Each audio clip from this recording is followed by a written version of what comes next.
Good evening all and welcome to week 3 of the June content extravaganza.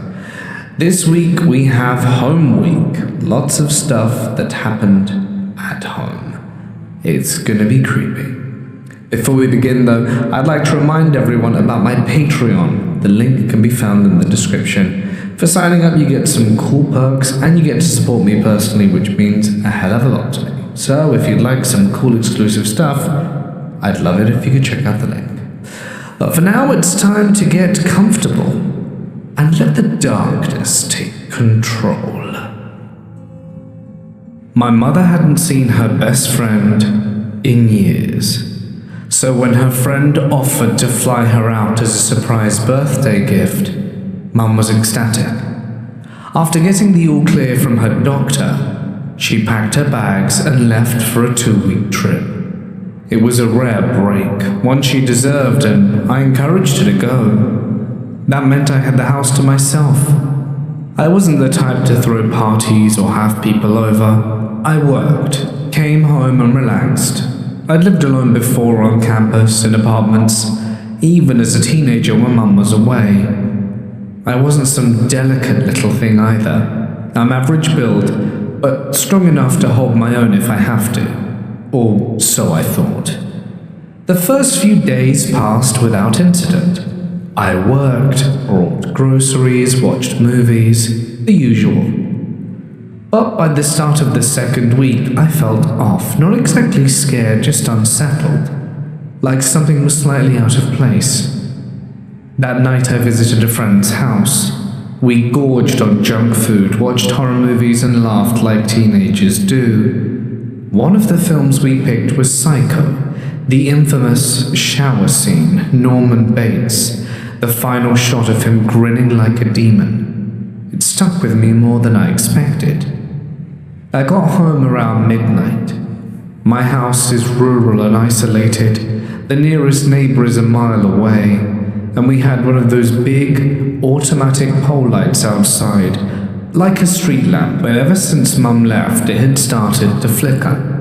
Sometimes it barely worked at all. That night it was giving off only the faintest intermittent glow. I parked, used my phone's flashlight to find the path, and turned it off since I reached the porch. No porch light, just darkness. As I reached for my key, I heard our porch cat meowing from the swing. She's not really our cat, just a stray we feed. Mum and I are both allergic, so she wasn't allowed inside. She usually greeted us with a few happy meows, but this time she hissed, sharp and angry, aimed at something I couldn't see. But I ignored her and stepped inside. And that's when I felt it. A twinge in the back of my neck. A chill that skittered down my spine, like I had just walked into a trap. I paused, trying to brush it off. Then, faint but clear, I heard it.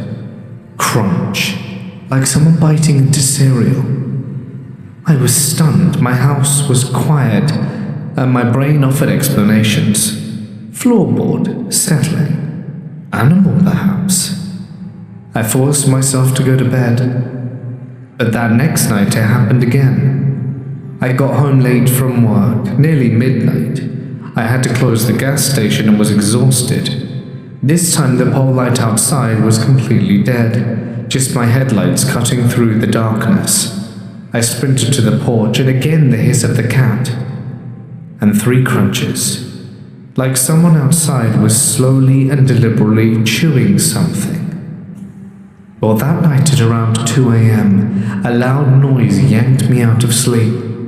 Something had hit the porch hard enough and loud enough to shake the quiet house. My bedroom's in the exact center, yet I heard it like it was right outside the door.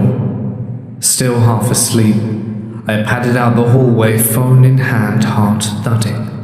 Our front door has a large window, and from the hallway I could see through it clearly. And I wish I hadn't looked.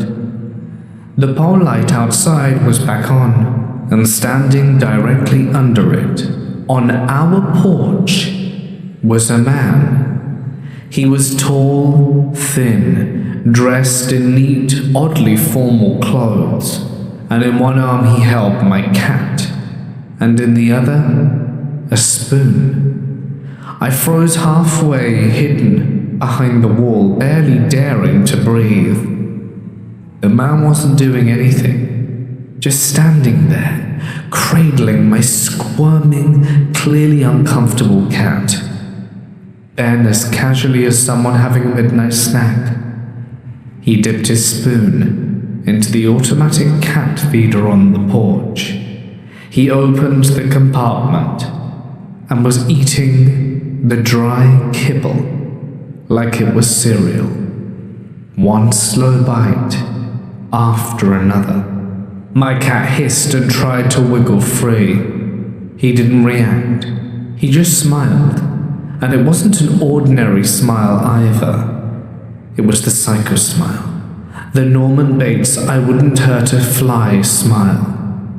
He sat down on the porch swing, let the cat go, and continued eating, watching the night like it was a movie.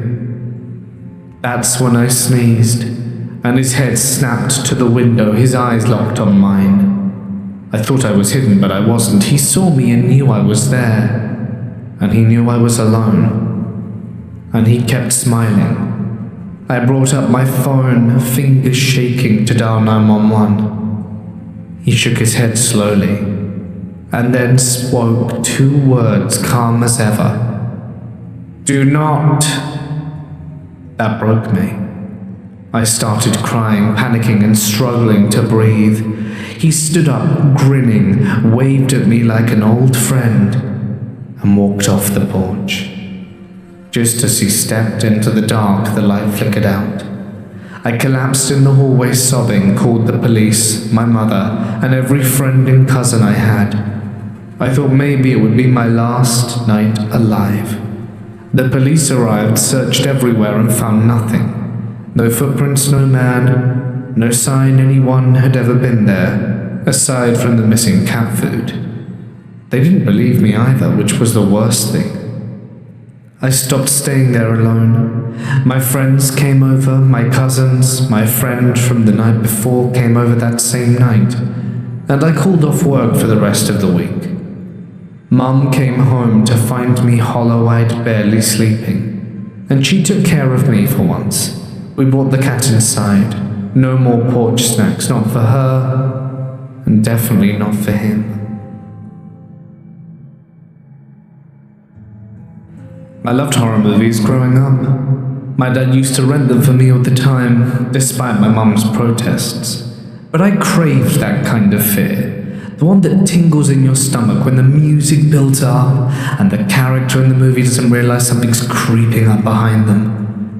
That's the kind that makes you jump, but might leave you laughing a moment later. That kind of fear is fun. But what I felt on that autumn night, when I was 8 years old, was something else entirely. I grew up just north of Toronto, in a beautiful 2-story house that, even now, 17 years later, still feels like home. It wasn't a small town, and not one of those places where everyone knows everyone, somewhere in the middle, but it was safe. Sure, there were occasional stranger danger rumors. Kids sometimes said they saw someone lurking in the forest and ravines that bordered parts of town. But they were just stories.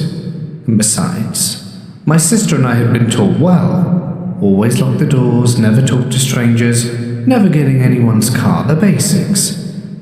This happened in early fall. The maple trees had just started turning, casting the streets into a fiery red and orange, and the days shortened as darkness came ever steadier and ever earlier. It was around 8 p.m., pitch black outside. My parents and my older sister were out for the evening, just leaving my middle sister Kay and myself at home. Kay wanted to invite a friend over and suggested we walk to meet her halfway. It was about a 5-minute walk, but to us, it felt like a big adventure. Before we could leave, Kay realized she couldn't find her house key. We searched everywhere with no luck. While she kept looking, I remembered that my parents kept a spare key hidden in the garage for emergencies. But the garage wasn't connected to the house, no interior door, so you had to open the big garage door from the outside or use the side door. I didn't have the key, so I opened the main garage door. I remember it clearly, the cool air, the shadows creeping across the floor. I found the key, and as I turned back towards the keypad to close the garage door, I saw headlights. I paused, expecting to see a familiar car, maybe my parents or my sister returning early.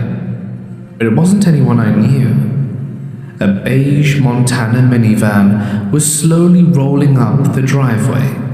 It stopped just 10 feet from where we were, and I stood there while the engine ran. Then the window rolled down and the driver door slightly opened. A man leaned out, his head and shoulders hanging out the window, one hand on the door. He was positioned like he could jump out in a second if he wanted to. He was big, shaved completely bald, his scalp shiny under the garage light. He had a thick soul patch on his chin, and I stared frozen as he looked at me. Then he spoke. There was a strange lightness in his voice. I think as a child, it might have sounded friendly, but as an adult, I now hear something else in it, something almost gleeful and eager. Are you home alone? That's the moment I learned what real fear was. The kind that stiffens every muscle in your body, makes your stomach twist into knots. The kind you see in horror movies, where the victim doesn't run because they can't. Their body refuses to. That was me. I was 8, tiny and defenseless. The driveway was empty. The garage was empty. And there were no adult voices, no signs of safety, and no hope. I felt like I had floated outside of myself, watching this happen to another little girl. This wasn't happening to me. I couldn't be taken. That kind of stuff doesn't actually happen, not here and not to me. And then, he was gone. I heard tires screech. I blinked. The man had thrown himself back into his van and peeled out the driveway, tires squealing as he reversed and sped off into the night. It took me a second to understand what had just happened. Then I heard the sound that must have saved me. The front door opened. Kay had come out. I can only assume he didn't want to risk whoever it was opening that door, whether it was a parent, neighbor, or someone else who may see his face or give chase. Later, when my parents got home, we called the police and filed a report. They came, took statements, drove around, but nothing came of it, and he was never found. Over time, the other kids in the neighborhood started sharing their own little stories, unsettling moments. To this day, I have no idea what would have happened had my sister not opened the door right then. And I try not to imagine what a grown man in a minivan had planned for a tiny 8-year-old girl standing alone in an open garage. My dad bought this old house with plans to tear it down and build a modern place in its footprint. It was originally built in 1916, and there was something off about it from the start. The layout didn't make sense.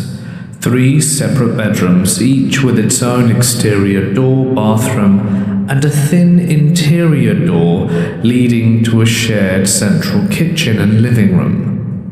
It felt more like a collection of motel rooms than a house. Maybe it had been some kind of boarding house? I always got a strange feeling inside. The whole place was wood. Not just the floor, but the walls and ceiling too. All dark stained slats that made it feel like the house had been preserved in molasses. Let me start off by giving you some background. I'm a 19-year-old living in Melbourne, Australia. I'm not exactly built like a tank, just about 5'8", not very muscular either. And growing up, that made me feel, well, vulnerable, especially around the bigger lads. That's part of why I spent most of my teenage years at home. It's where I felt safest. But all it took was one night to destroy that illusion forever. I was 17 when it happened. My parents had gone away for the weekend to celebrate their 20th wedding anniversary. I've got 3 siblings, 2 older brothers who live on their own, and a younger sister who happened to be sleeping over at a friend's place that weekend. So it was just me at home, and to be honest, I liked it. Peace and quiet. What I didn't know was that by the end of the weekend, my definition of safe would never be the same again. It was around 11 p.m. on the Saturday night, and I was upstairs watching TV. That's when I heard a faint sound like a knock coming from downstairs. I paused the TV and listened. Now, I'm a naturally paranoid person, so my brain immediately jumped to the worst case scenario. But this time I told myself it was nothing, probably just the wind or the house settling. So I went back to my show. A few episodes later, I got thirsty and decided to head downstairs for a drink. Just to give you an idea of the layout, the staircase faces the front door. Just to the left is a short hallway that leads to a bigger open plan area where the kitchen and family room are, and the hallway's so narrow you can see right through it from the front door. As soon as I reached the bottom of the stairs, I noticed something was wrong. The front door was unlocked. I knew it was unlocked because the deadbolt sat horizontally. And that was a problem, because I knew I had locked it when my parents left. I even double-checked it like I always do. That is how paranoid I am. Still, I told myself I must have imagined it. I locked it again, grabbed a drink, and turned off the lights and went to bed. About 20 minutes later, I was jolted awake by the sound of a door closing downstairs. It wasn't the front door. I was sure I'd locked it, and no one else had a key but my parents. Every instinct I had was screaming, "Do not go down there." But I was groggy, not thinking straight, and for some stupid reason I decided to check it out. I crept down the stairs, trying not to make a sound. I knew which step creaked in the middle, so I stuck to the edges, carefully easing my weight down each one. My heart was hammering in my chest. Once I reached the ground floor, my eyes had adjusted to the dark. I could make out the shapes of furniture scattered around the living room, and that probably saved my life. If I had bumped into something, I would have made a noise. I slowly peeked around the corner of the stairs, and there, standing in the kitchen, was a man. He was a giant, at least 6'5", and I froze. I could feel the blood draining from my face. I couldn't move, I couldn't breathe, I was paralyzed. I kept telling myself, "He hasn't seen you. Don't move." I don't know how long I stood there before I managed to inch backwards, one step at a time. Every moment felt like life or death. Every floorboard was a loaded gun. My only goal was to now make it back upstairs without alerting him. But just as I reached the bottom step, a loud creak echoed through the house. My blood turned to ice. He heard me. I didn't stop to think, I just ran. I sprinted up the stairs, slammed my bathroom door shut, and backed into the furthest corner. That's when I remembered. None of the interior doors in our house had locks, not even the bathroom. I looked around for a weapon, anything, and the only thing in reach was a pen on my desk. I grabbed it and gripped it so tight my hand went numb. My heart was pounding so loud I couldn't hear anything else. Then I heard the boots, heavy and deliberate, coming up the wooden stairs. Then silence just outside my door. And then the voice. "I know you're in there, and I'm gonna end you." The door exploded open, and before I even had time to think, I lunged and drove the pen straight into his shoulder. Pure instinct, he let out a scream, loud and guttural, and dropped to the floor. I didn't wait to see what happened next. I ran. I flew down the stairs, flung it open, and sprinted barefoot to my neighbor's house, pounding on the door until they opened it. I was breathless, shaking and barely able to speak. I told them everything and they called the police while I waited inside with them. When the officers finally arrived and cleared the house, he was gone. To this day, I still don't know who he was or how he got in, and I don't know if they ever caught him. But I've never seen him again. And that night, that moment, was the last time I ever felt truly safe inside my own home. And I think, in all honesty, that's what hurts the most.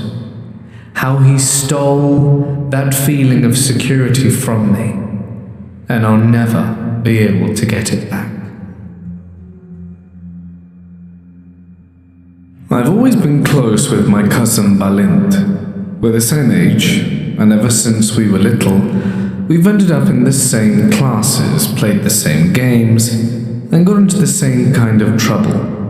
Not inseparable exactly, but always in step with each other, like brothers raised in different houses. This happened when we were 12, near the end of the school year in June.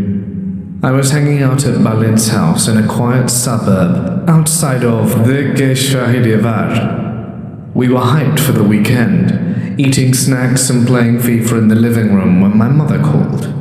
Our grandfather had been taken to the hospital for observation. Nothing life-threatening, thankfully, but serious enough that both our parents decided to stay the night with him there. Balint's 15-year-old brother Mark was officially in charge of us while the adults were gone, which was fine by us. Mark was chill, not one of those bossy older brothers who acted like a second father. He ordered pizza for us and mostly let us do our own thing while he hung out in his room. It was already dark when someone knocked at the door. Balint got up to answer it, and I hovered behind him, curious. Standing there were two men in their mid-30s. They were dressed plainly, but something about them immediately felt off. One had on a stained windbreaker zipped up to his chin. The other wore sunglasses even though it was well past sunset. They told us they were with the city water service, and they were there to check reports of low water pressure in the neighborhood. One of them asked if our parents were home. Balint, quick to his feet, said they were unavailable, just like we were taught, and the man's eyes lingered on us for a bit too long. He then asked if he and his colleague could come inside to test the taps. Before we could say anything else, Mark appeared behind us, calm, polite but firm, and told the men the water pressure was just fine, and they should check with the neighbors. The man in the windbreaker looked like he wanted to argue, but Mark had already begun to shut the door. They lingered on the doorstep for a beat before finally walking off. We locked the door and moved on. Maybe they were legit, maybe they weren't. But we were 12, and too distracted by junk food and games to really think more about that. But later that night, we all decided to sleep in Mark's room. Balint and Mark usually sleep in their own room, and since I hadn't planned to stay over, I just stripped down to my boxers. I felt a little self-conscious at first, but we were just three guys who'd known each other forever, so whatever. We stayed up late, talking about school, girls, horror movies, until we passed out. Sometime before sunrise, though, I woke up needing to pee. I padded down the hallway to the bathroom, and on my way back I heard something moving. Soft, deliberate footsteps coming from the other end of the house, near the Napoli. I assumed it was Mark getting water or something, but when I stepped back into the room, both Balinta and Mark were still asleep in their beds. I stood there in the doorway for a moment, heart racing. Then I leaned over and shook Mark awake. He sat up immediately when I whispered, "I think someone's inside." We crept down the hallway together, and as we turned the corner into the living room, we froze. The two men from earlier were inside the house. One of them was crouched near a cabinet with a flashlight rummaging through drawers. The other turned the moment we entered the room. Without hesitation, he pulled out a knife, which reflected a dull silver light in the moonlight. We didn't wait. Balin screamed and bolted. I was right behind him, and Mark shouted something as he flung open the door. We tore outside barefoot and half naked, and by some miracle, someone was driving by. Mark ran straight into the street, waving his arms like a madman. Turns out it was an officer, and he stopped immediately and called for backup when we told him what was happening. Within minutes, 2 more patrol cars arrived, lights flashing into the quiet night. Officers went in with weapons drawn, and they found the men still inside. One had tried to escape through the bathroom window but was caught halfway out, and the other was hiding behind the washing machine. They had broken through the laundry room window, which had a broken latch. The police later told us that the men likely knew no adults were home, and figured out that 3 boys would be easy to scare or control if things went sideways. But here's the part I still haven't lived down. While we stood outside, wrapped in borrowed blankets and giving statements, the neighbors began to emerge, curious and half asleep, and watching from their windows and porches. Among them were a few kids from school, including a girl Balint had a crush on. She saw us barefoot, wide-eyed, and in our boxers, like some humiliating teenage fever dream. When we went back to school on Monday, everyone had heard. For the next few weeks, kids whispered and laughed behind our backs. Some even called us the Boxer Boys. And while the teasing faded with time, Balint and I never forgot that night, or how close we came to some terrible fate at the hands of those robbers. Waiting on demolition permits, my dad let a few of my college friends live there rent-free. It was a dream setup, free house, no rules, as long as the neighbors didn't complain. They threw a lot of parties, and I went to a few while I was home from break. Eventually, all of them moved out, leaving my friend Kyle alone in that half-rotting tomb of a house. Kyle wasn't scared of anything. Not then. He liked his solitude. He didn't even bother locking the doors, and slept with a knife under his bed just in case. But he treated it like a joke. I was home when the phone rang. Landline days. I picked up and immediately knew something was wrong. Kyle was barely making sense, voice hoarse and panicked. He was whispering and yelling at the same time. "Don't come in, just call the police, meet me out front. For God's sake, don't go inside." I asked him what was happening, and he just kept saying the same phrase. "There's a clown in the house, a crazy clown woman, she screamed at me." He'd been sick, bedridden for 2 days with the flu. He hadn't eaten. He hadn't left his room. When he finally staggered out into the kitchen, he turned the corner, and there she was. A woman in a clown outfit, standing barefoot in the kitchen. She shrieked the moment she saw him, high and raw, like a cat screaming underwater. He ran out the back door and didn't stop running until he got to a gas station to call me. I could still hear the fear in his breath. I called the police, then I drove to the house. I found Kyle pacing outside, grey-faced and sweating.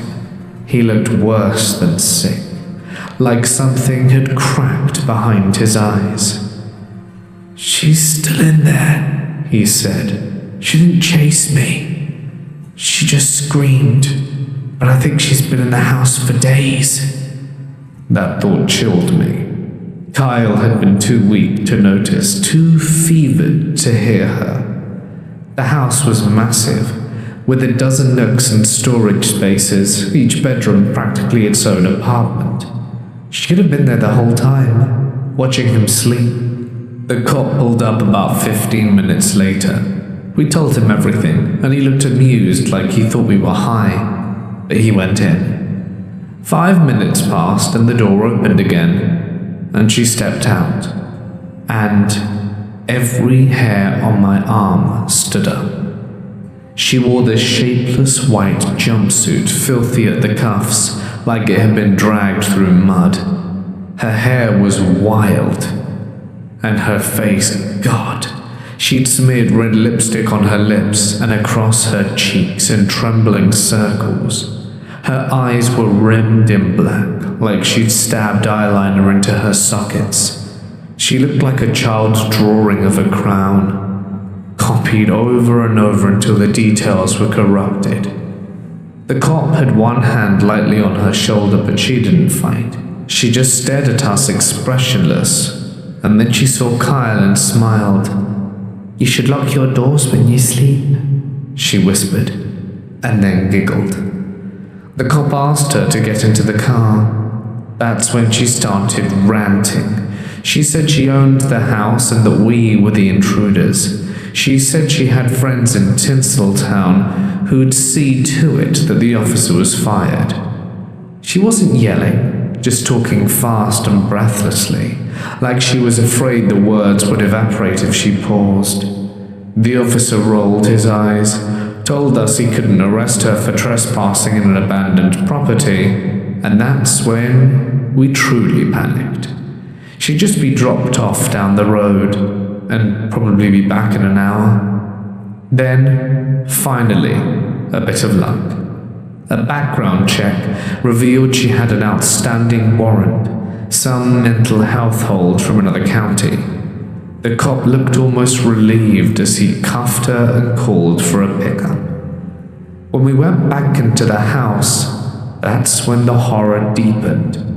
The kitchen cabinets had been scrawled on in red lipstick, spirals, words in backward cursive, dozens of eyes drawn with lashes that dripped like tears, and one message read, "He sleeps like a baby," covering the pantry door. On the stove was a pan with a burnt fish, 10 days old. Kyle said the leftovers he hadn't touched, and that she'd cooked and eaten it. In the hallway closet we found a pile of rags, her nest. She'd been living there for a few days at least. Kyle's room had a connecting door to that hallway, which he had left unlocked. She'd been no more than 10 feet away from him for at least 2 nights, but maybe more. And in his fevered dreams he remembered hearing whispering, but thought it had been the radio. We'll never know what she wanted, why she didn't hurt him, what she might have done if he hadn't woken up when he did. But she had watched him. That was enough. Kyle never spent another night in that house, and my dad had it torn down months later. This happened when I was around 9 or 10. My parents almost never left me home alone. But when they did, it was always for something they didn't want to bring me to, like funerals, hospital visits, or grown-up errands they said I wouldn't understand. That night was one of those exceptions. It was a cold, grey evening in late autumn. I remember the clouds hanging low over our apartment complex. I lived with my parents on the 5th floor of an old apartment block in a quiet suburb.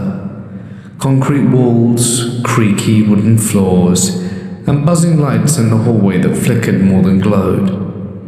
Before they left, my mum kissed me on the head and told me she'd made spaghetti for dinner, and that if they weren't back by 8:30, I should eat, brush my teeth, and go to bed. My dad reminded me not to lock the door from the inside. They had their keys and didn't want to wake me when they came back, but he said they'd call on the intercom downstairs just in case, so I'd know it was them. At the time, it felt like a small adventure, a little freedom. I remember thinking, cool, I'll do my homework quick. It must have been around 6:30 when they left. The sun had already set, and I finished my homework and lost myself in a game. The room was only lit by the flickering blue screen. The rest of the apartment was quiet and completely dark. At some point I looked up. It was 8:30 p.m. I paused my game, annoyed I hadn't eaten yet, and went to the kitchen to reheat my food in the microwave. And that's when I heard the intercom being buzzed. Now, to explain, our building had an old-school intercom system. Crackly speaker, one-button response. If someone rang the main entrance downstairs, you had to press a button inside your apartment to unlock the building door. I figured it was my parents checking in, like they said they would. So I pressed the button and answered, "Hello?" but was met with silence. I tried it again. "Okay, I'm unlocking now." I pressed the release button, but there was still no answer. "No, it's us. No, see you in a second." Nothing. It was strange. My parents always said something when they called in, even just a thanks or a laugh. But I figured maybe they were in a rush, or perhaps the intercom was acting up again.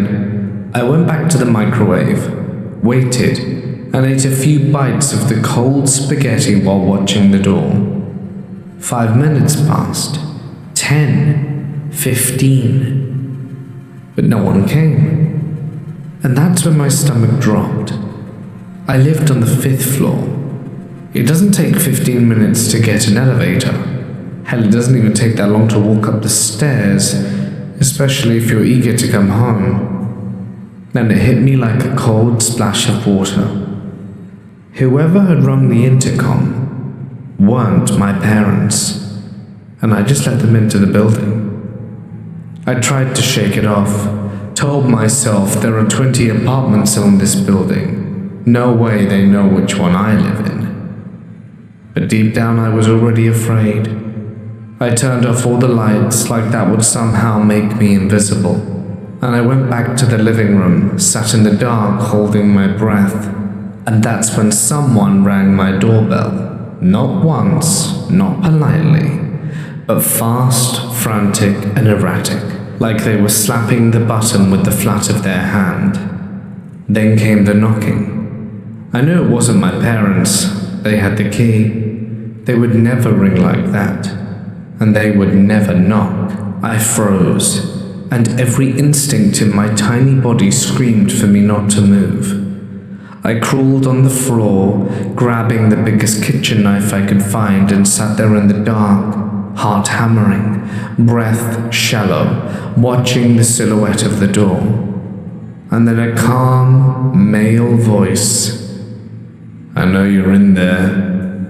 My blood went cold. He sounded like he was smiling.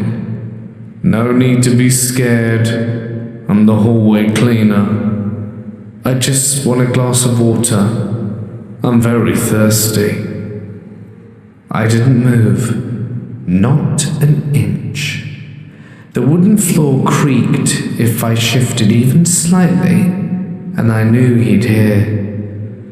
"I'm not gonna hurt you. I'm just very, very tired.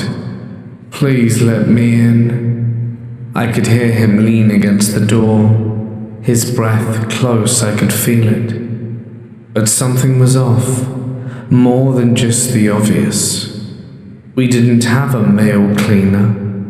I'd lived there my whole life. Cleaning was done by a small team of older women. I'd seen them mopping the stairway every day before school. Never once a man. Besides, why would a cleaner be working at 8:30 at night? And why ask for water when there's a water fountain in the lobby? He kept talking and repeating himself over and over, and then he said something that made my skin crawl. I know you're here because you let me in. He was the one on the intercom. He knew. He must have been watching and listening. Maybe he'd have seen my parents leave. Maybe he'd been watching us for days, because he knew exactly which apartment I lived in before I'd even said a word. Had he killed them, taken their key?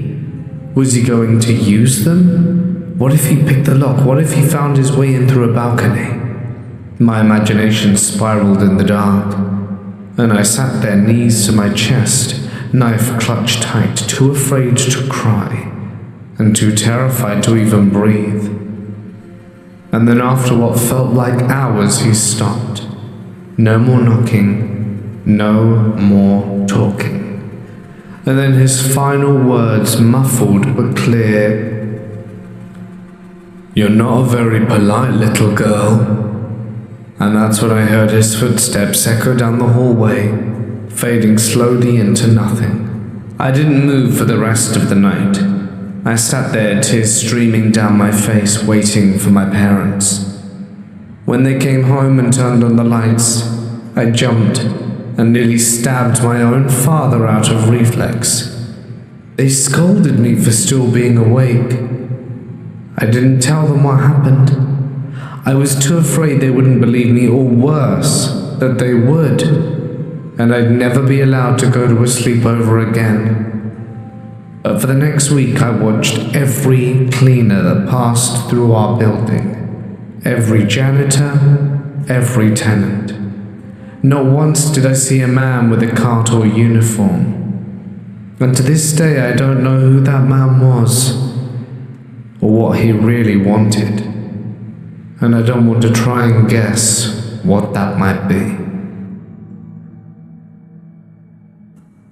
I was 17 when we moved into that house, a weather-worn single story in a run-down part of town, peeling paint, broken fences, a neighborhood where streetlights flickered like dying fireflies, and people would never look at each other in the eyes. The situation was complicated for me, as my parents were mid-divorce, and it was just me, my mum, and my sister May, who was 19 and trying way too hard to be the strong one for all of us. The house was cheap. That's all that mattered. The first thing that happened was the tapping. Just after sunset, always soft and measured. 3 taps on the front window. At first, we thought it was a branch or probably some kids falling around. But whenever we'd go to check, there'd never be anyone there. You'd hear it stand up fast, open the door, and there'd be nothing. After a few times, we called the cops. They came, took a statements, and offered drive-bys. But even when they circled the block, the taps didn't stop. They just got bolder. It started happening on our bedroom windows too. Our rooms were on opposite ends of the house, but May and I both heard it, some nights more than once. We told ourselves we were imagining it, and that it was wind or stray cats. But we knew. Then, the floodlights started acting up.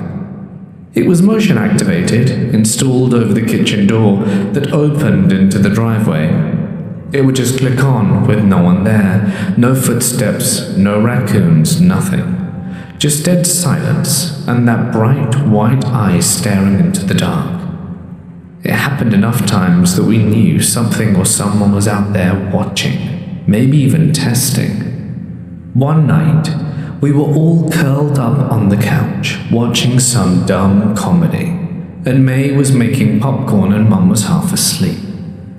That's when we heard the doorknob twist, once and twice.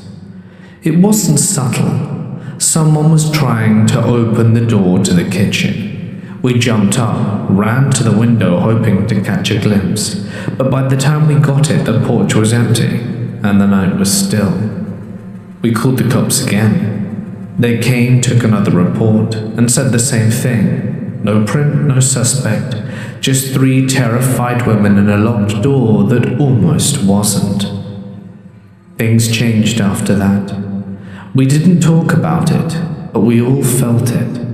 The slow build-up of something sinister. Paranoia clung to the walls. I started sleeping with scissors under my pillow. May kept a knife under hers. Our cousin had given it to her after the tapping started.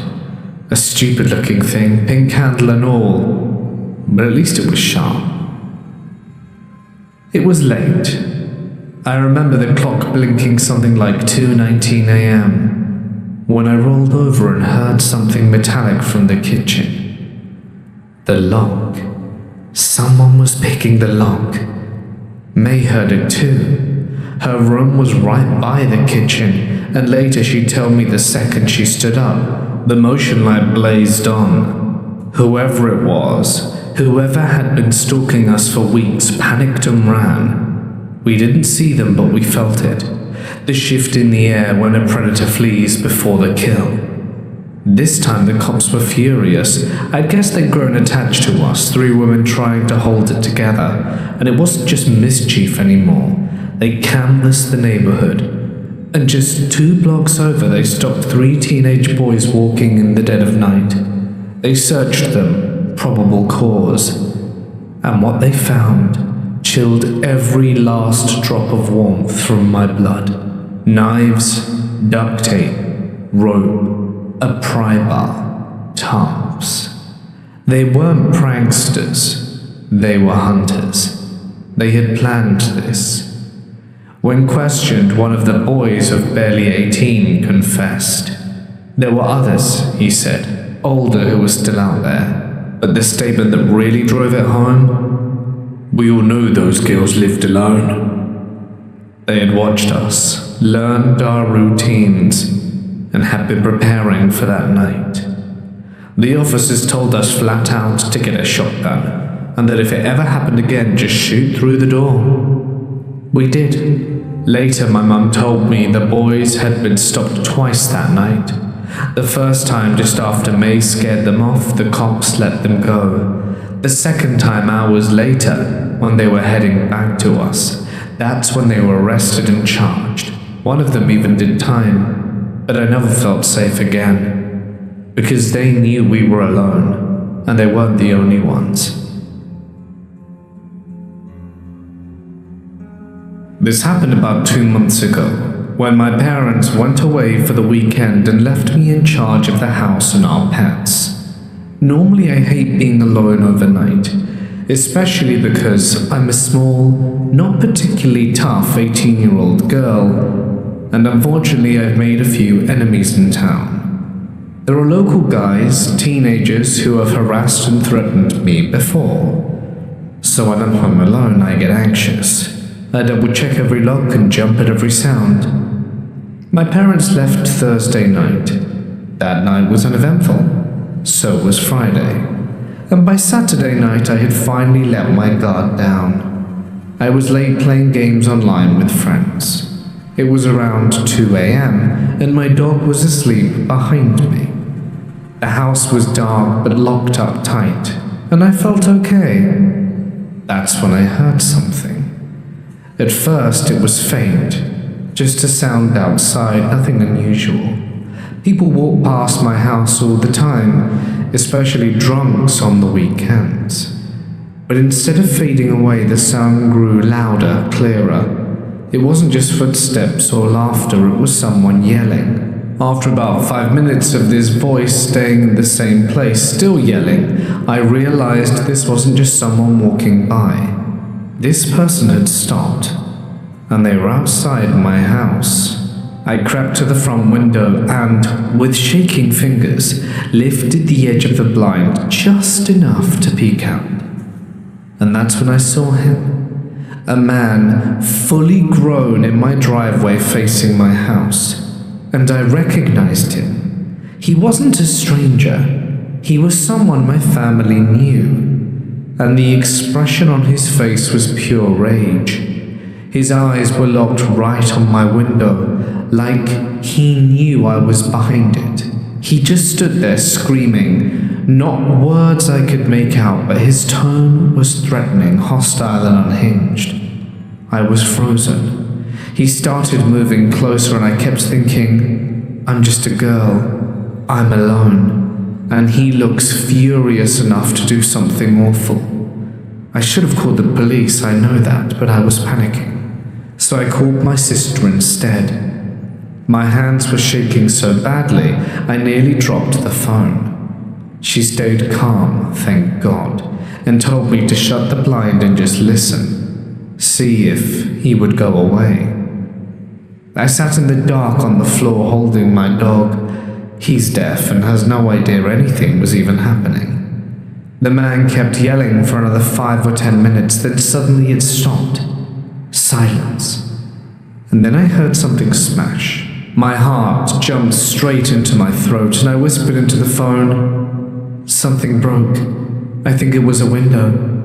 My sister told me to go downstairs and check, but I didn't want to. I was terrified I'd find him inside. But I couldn't just sit there.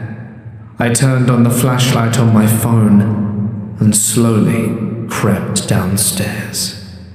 I checked every window, every door. Still locked. No broken glass, no sign of him through the peephole. Then my sister said she could hear yelling outside her house. She has 2 disabled kids, and that moment broke me. I was sure he'd gone to her place next. I was begging for her to call the cops, but just as she was about to, the yelling stopped and the man was gone. We didn't hear another sound for the rest of the night. In the morning, I went outside to check. There was a smashed glass bottle on the pavement. That must have been the sound I'd heard. I never told my parents exactly who we think it was. He lives nearby, and if they know, I think they'd honestly go after him. Maybe he was just drunk. Maybe it was a harmless outburst, but he was standing in my driveway yelling into my house with hate on his face, and I was alone, frozen in fear. That's not harmless. Now, whenever I hear a man's voice outside in the dark, especially if I'm home alone, I feel on edge. I always wonder, though, what would have happened if I hadn't have hidden? This happened over a decade ago when I was 12 years old. I live in a small town in Oklahoma, and in my neighborhood the houses are fairly spread apart, separated by woods. It was a school day, so my grandma picked me up from school and brought me home. This was the first year that I got dropped off at my house alone. Before this, I would go to my grandma's house after school. I would get dropped off at around 3, and my parents would be home around 4:30. Not that big of a deal. Today, for some reason, my dad wasn't going to be home until around 7, and my mum, a teacher, wouldn't be home until around 8 because she had a parent-teacher conference at the school. This happened in early fall, so it wouldn't even be dark until about 8:30. I did what I usually did when I got home. I ran upstairs, got on my Xbox 360, and played Minecraft with my friends. Today it was just me and my friend Seth. It had been playing for about 2 hours when I heard a car door shut in my driveway. No one should have been here until about 7. My house is set up in a way where my upstairs has windows that look over my driveway. So, with my mic on and controller in hand, I went to the window to see who it was. Maybe my dad got home earlier than expected. I looked outside and it was a red truck. No one I know drives a red truck. The person pulled into the middle of my driveway sideways like he owned the place. And when I looked out the window, I saw a man with a hat, wearing a big camo hoodie and jeans. It was September, so no one would have been wearing a big hoodie and jeans in Oklahoma. By the time I looked, he was already almost out of view, going up my walkway to my front door. I thought maybe it was one of my dad's friends, or someone my dad hired to do something, but he would usually tell me if someone was going to be coming over. Soon after, I heard a knock at the door, then another. I go to the other window that has a better view of the walkway up to my front door, and I see the guy walking back down the walkway. I switch and go back to looking through the windows overlooking my driveway. I'm relaying all of this to Seth still with my mic on. I tell Seth that he's walking back to his truck now. Instead, he walks past his truck and tries to open my garage side door. At this point, my heart sinks. I tell Seth that this guy just tried to get into my house. Mind you, it was literally broad daylight at 5 p.m. Luckily, it was locked because sometimes we forget to lock it. After he tried the door, he started walking to my back patio. I drop my headset and I quietly run down the stairs to see what he's doing. I get downstairs and stand behind the wall, so I'm not visible from the back door/living room window. I just listen. I hear him try to open the door. Then I hear a thud.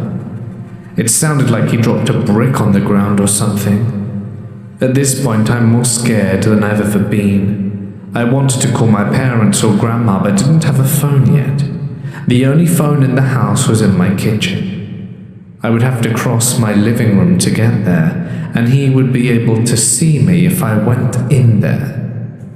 A few seconds after the thud, I peeked around the corner and he was gone. I ran back upstairs, put my headset back on, telling Seth that he just tried to open the back door as well. As I'm telling him this, I could hear the car door shut. This time when I looked out the window, he finally got in his truck. I looked at the truck closer and noticed the only thing he had in his truck bed was a crowbar and a shovel. He sat in his truck for what felt like minutes. During this time, Seth told me to get my iPod and take a picture of his license plate. He was parked to where I couldn't see it.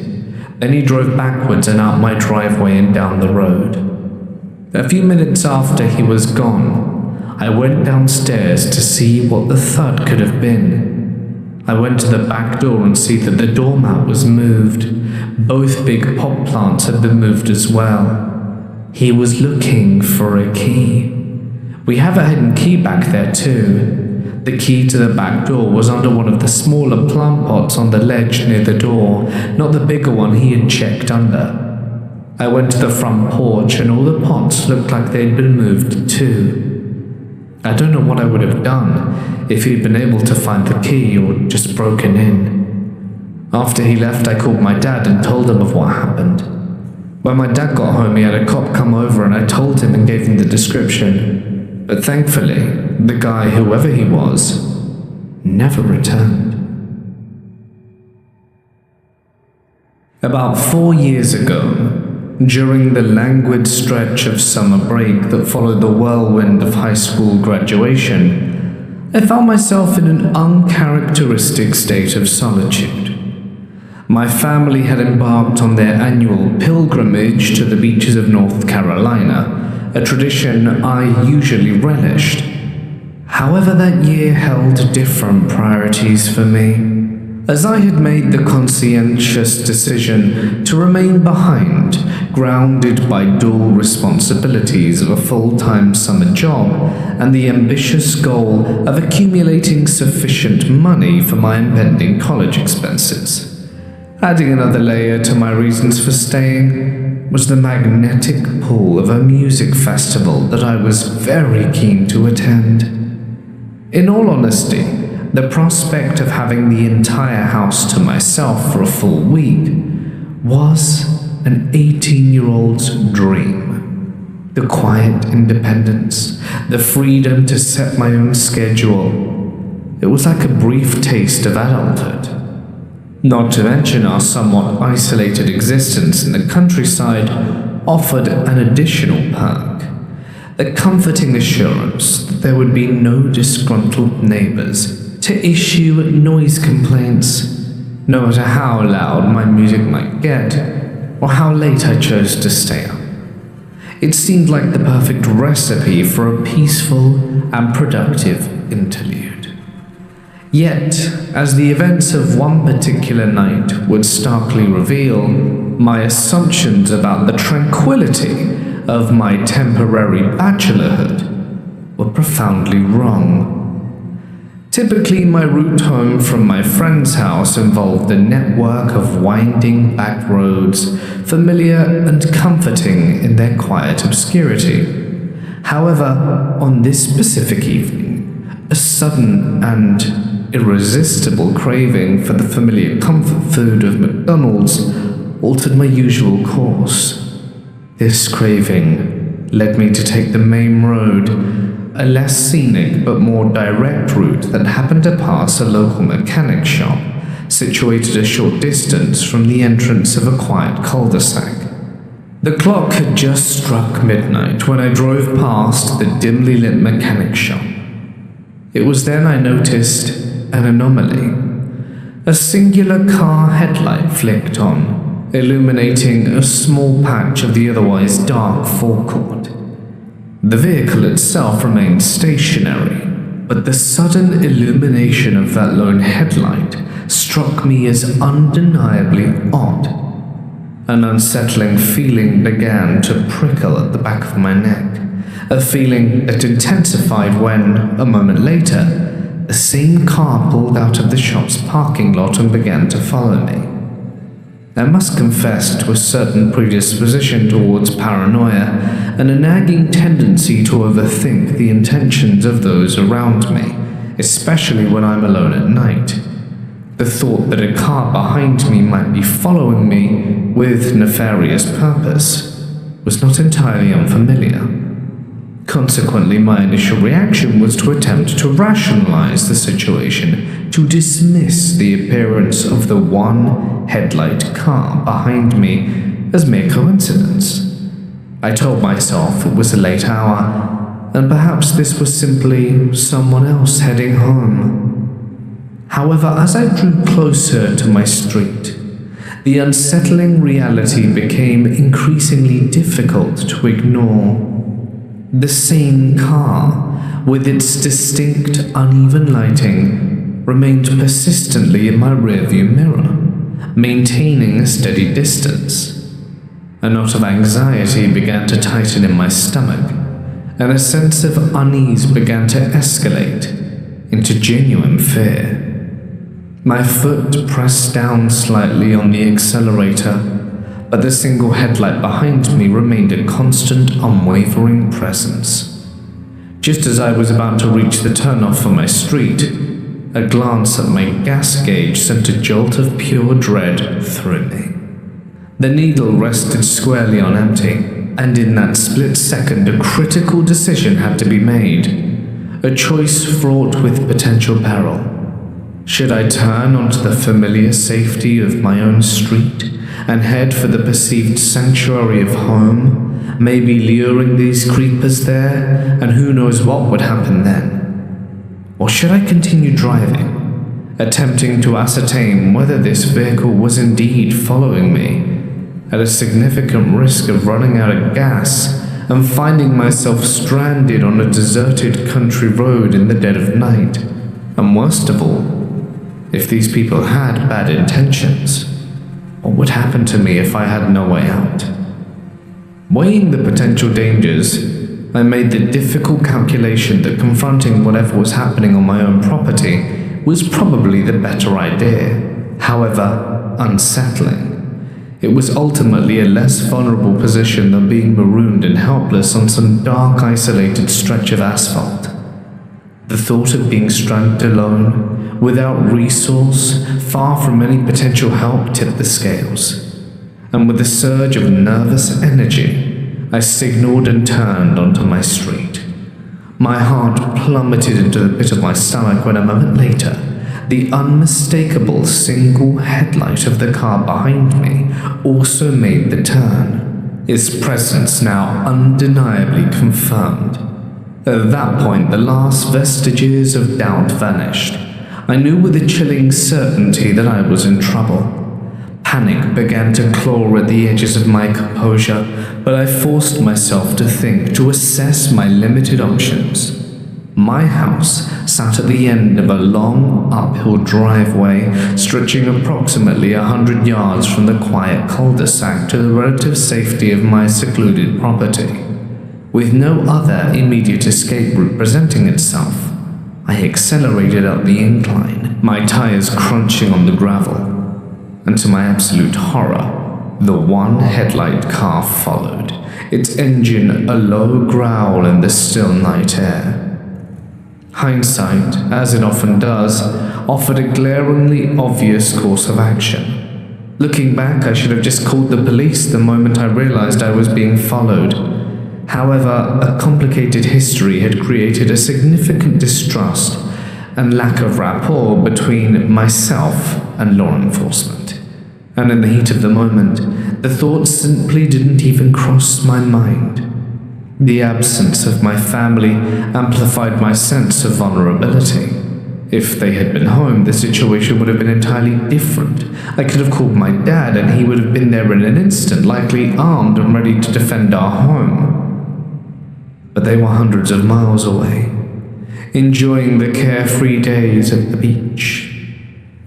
As the pursuing vehicle continued up its ascent to my driveway, mirroring my trajectory, I made a sudden impact. I slammed on my brakes and shifted the car into reverse. The other car mirrored my maneuver, but stopped short at the bottom of the driveway, effectively blocking my only direct route back to the street.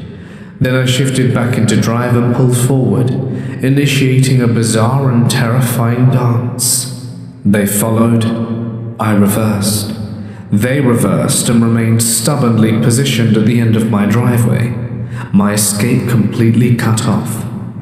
Realizing the futility of this back and forth, a surge of adrenaline coursed through me.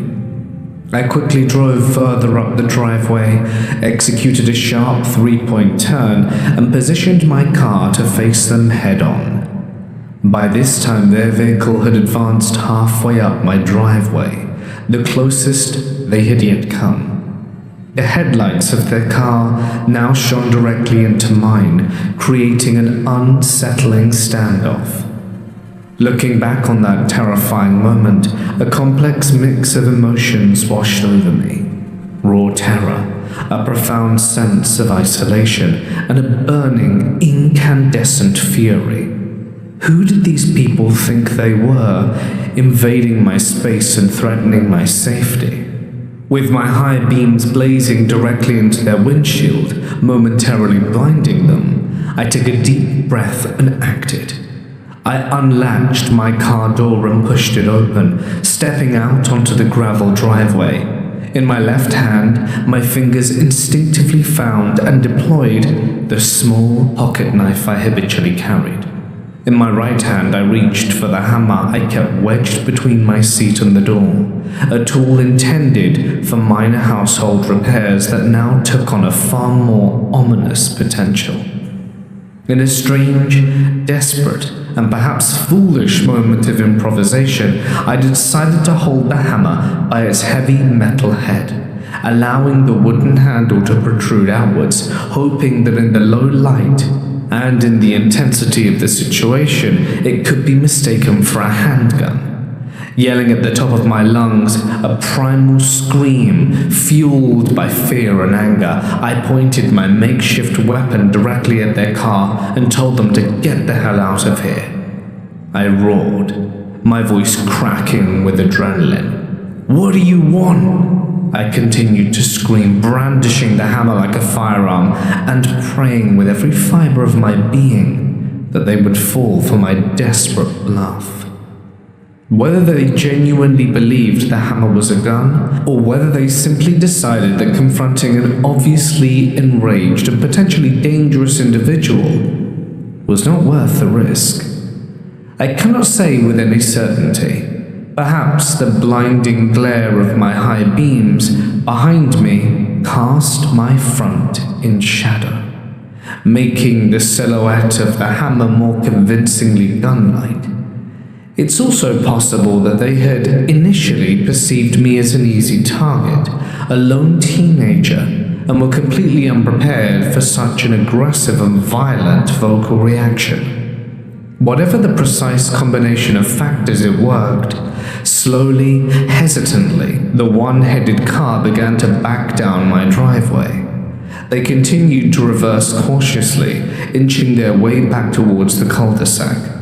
As they reached the bottom and started to move around the circular street, I, still adrenaline-fueled and wary, ran after them, keeping low and using my neighbors' parked cars as landscaping for cover. At each driveway they passed, their car would slow to a complete stop, the single working headlight panning slowly from side to side as they were meticulously casing the houses. Thankfully, despite their suspicious behavior, they didn't pull into any of the other driveways, and finally, with a surge of relief, I watched as the one headlight car turned off my street completely, disappearing into the darkness. Once I was safely back inside my house, my hands still trembling, I finally allowed myself a semblance of the McDonald's I had so desperately craved. I sat by the large front window, the curtains wide open, but all the interior lights switched off, my gaze fixed on the empty street, waiting to see if they would return, hammer on the table, burger in hand. I'm glad to say they never did, but it really deterred me from getting the late-night munchies again in future. Hey guys, it's Mort here, and thank you so much for listening. I hope you have enjoyed tonight's collection of Home Alone stories. If of course you did, you can let me know down below. Your comments really mean an awful lot to me, so thank you. I really appreciate everyone tuning in this month. It's a lot of work, but I think you guys are enjoying it, so it makes it all worthwhile. I will be hitting you up tomorrow with some haunted house stories, so be sure to come back tomorrow to listen to those. And finally, a huge thank you as always to my members and patrons. They get some exclusive perks, including but not limited to exclusive stories before everyone else, being able to vote on upcoming videos, and a whole bunch of other cool random perks. So if you're interested in perhaps getting some of those or just supporting me, you can follow the link to Patreon to find out more. But that's it from me, guys. Stay awesome and hopefully see you tomorrow. Good night.